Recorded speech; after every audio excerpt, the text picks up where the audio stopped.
સ્વાધ્યાય 14.1 એનો પ્રશ્ન નંબર 10। એક ગલ્લામાં 50 પૈસાના 100 સિક્કા, ₹1ના 50 સિક્કા, ₹2ના 20 સિક્કા અને ₹5ના 10 સિક્કા છે। બાળકો તો સૌપ્રથમ પ્રશ્ન વ્યવસ્થિત પહેલાં વાંચી લેવો, બરાબર।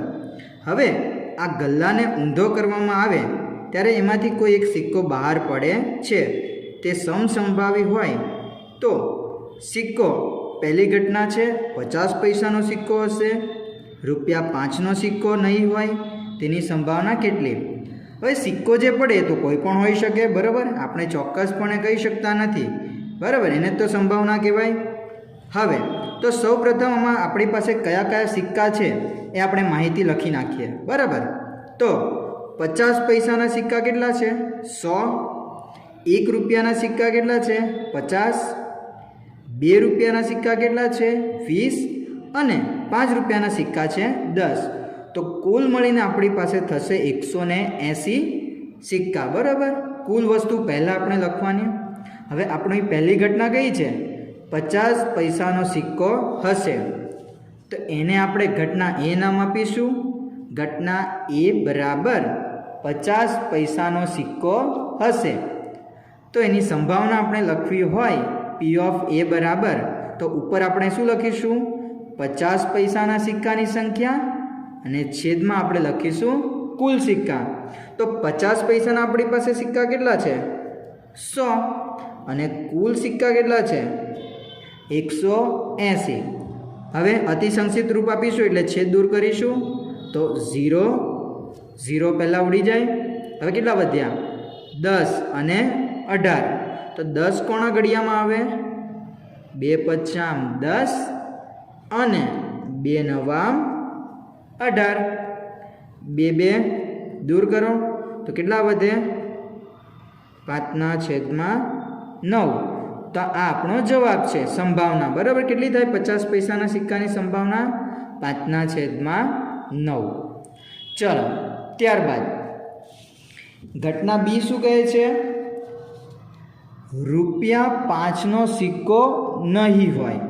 તો આગળ આપણે આની જેવા પ્રશ્ન જોયા, એની જેવો જ પ્રશ્ન છે।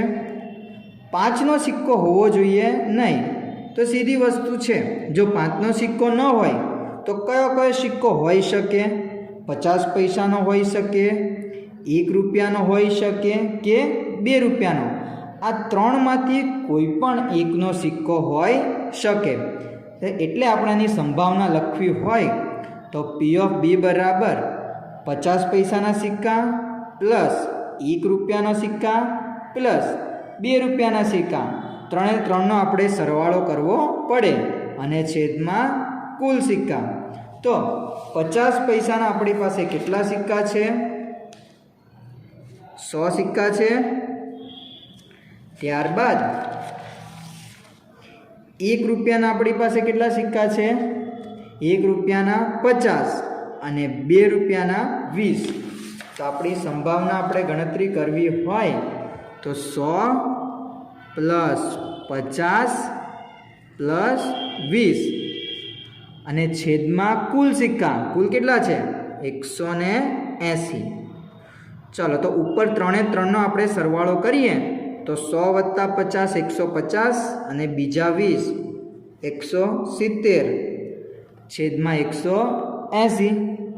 0 ઉડી જાય એટલે કેટલા વધે? 17/18।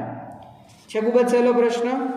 ચાલો ત્યારબાદ દાખલા નંબર 11। ગોપી પોતાના માછલી ઘર માટે દુકાનમાંથી માછલી ખરીદે છે।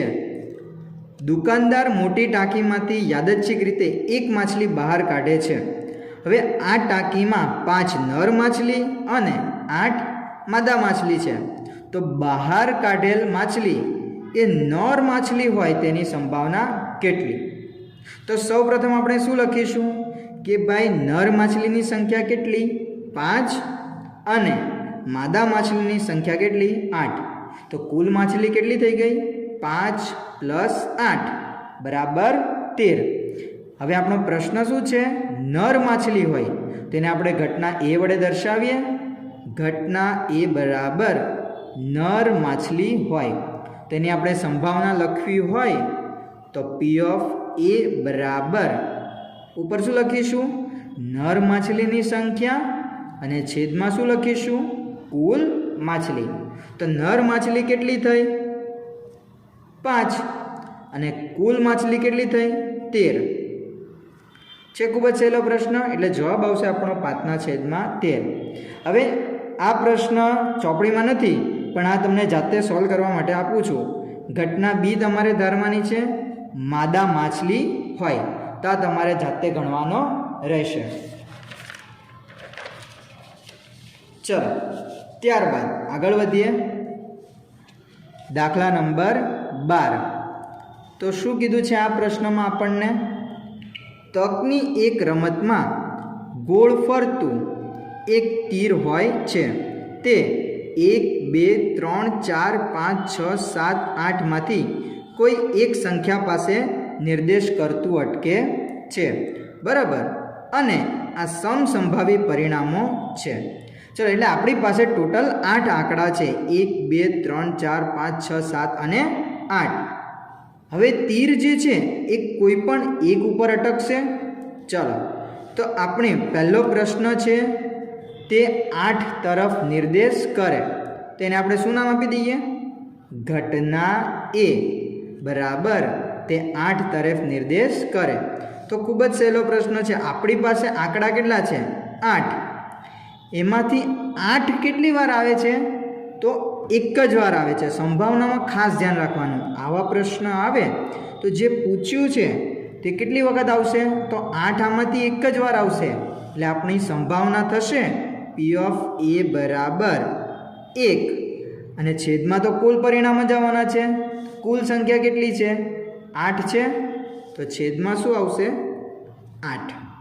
બરાબર, ધ્યાન રાખજો. બરાબર આ પ્રશ્નમાં. ત્યારબાદ ઘટના બી તે અયુગ્મ સંખ્યા તરફ નિર્દેશ કરે.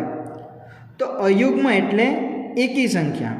તો આમાંથી આપણે જોવું પડે 1 થી 8માં કઈ કઈ અયુગ્મ સંખ્યા છે. તો 1 થી 8માં 1 3 5 અને 7 આ અયુગ્મ એટલે એકી સંખ્યાઓ છે. એટલે કુલ કેટલી થઈ? 1 2 3 અને 4. તો ઉપર આપણે શું લખીશું? 4 અને છેદમાં આપણે શું લખીશું? 8. ધ્યાન રાખવું. બરાબર, પ્રશ્ન સમજીને પછી ગણતરી કરવાની. જે પૂછ્યું છે એ કેટલા છે એ ઉપર લખવાના અને ટોટલ બધા જ પરિણામ આપણે છેદમાં લખવાના. હવે 4 એટલે 4 એકા 4 અને 4 દુ 8. 4 4 ઉડી જાય તો કેટલા વધે? 1/2.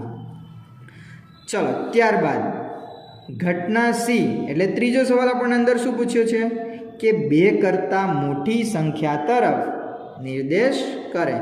તો 1 થી 8માં આપણે જોઈ લેવાનું 2 કરતાં મોટી સંખ્યા કઈ કઈ થશે?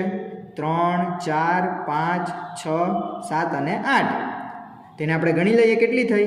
1 2 3 4 5 અને 6.